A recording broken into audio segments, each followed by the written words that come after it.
This video will be a short overview video on a fixed asset question that we did in June exams for the grade 11s. Alright, so let's look at what is given and then also how to tackle this question. Okay, firstly, you've got 55 minutes, 41 minutes, alright, so plan that accordingly.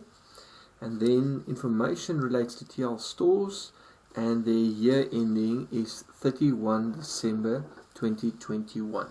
Right, so that's your key to know when your financial year ends. Right, so when they give you these balances, you know this is at the beginning. So this is opening balances. Right, so at the beginning, okay, the depreciation method that they are using, 20% per annum, and using the carrying value method, diminishing value or carrying value method. It's the same one, right, that we're going to use. Okay, then they give us transactions for during 2021, so it's during the current financial year. So if we look at the financial year, we look at 31st of the 12th, and I just write it like this, 21, and the first day is the 1st of January 2021. Right, so that's the 12 months that we will be looking at now for this specific question. Right, so that's important. Right, they give you information about old equipment and they talk about new equipment. Alright, that was sold. Okay, so it's sold. So when we do this question, remember when we're working out depreciation, etc., we normally have depreciation for if there's new equipment purchased, there's new equipment that we have to work out depreciation. We also have if there's anything sold, so I'm going to say the sold, so this is all depreciation, so it's depreciation on new ones, on sold ones, and if you sold some but you had some at the beginning of the year, then it is the not sold or the unsold equipment in this case.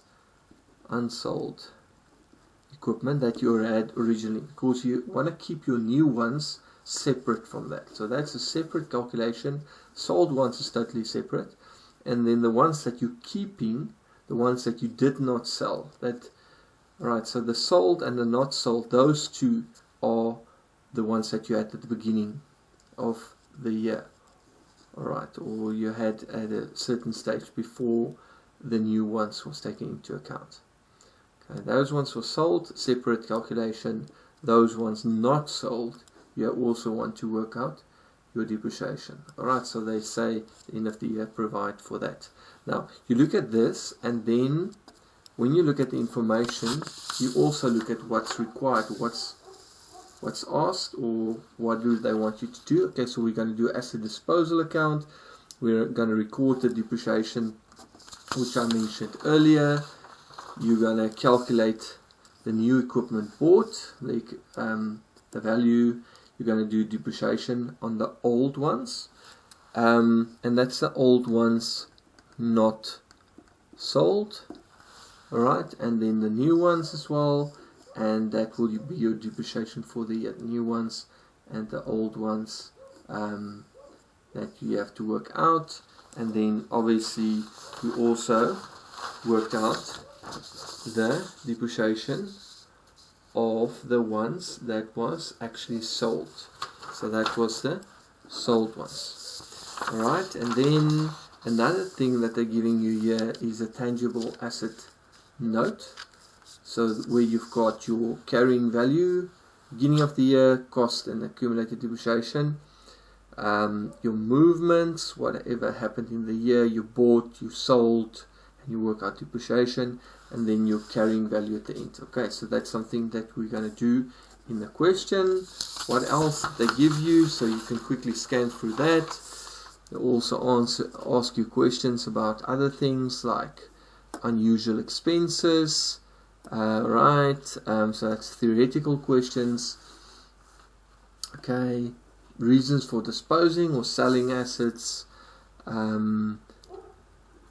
if an asset can be sold on cash or credit, 2 ways that you can dispose, how can you dispose of assets, and then also lastly 2 risks that you have with fixed assets and 2 control measures that you can put in place. So scan through these so that you just have a good idea what to look for when you are looking and reading through your question. I would almost say go to your answer book first and see what's required, and then go and look at your question from there onwards and scan between the 2 before you start just digging in or start doing your question. First, make 100% sure you know exactly which year you are doing. What is your financial year? When does it end? When does it start? And then don't just start off by doing the question and then later realize that you made one wrong assumption. Okay, so that's just the overview of question 2.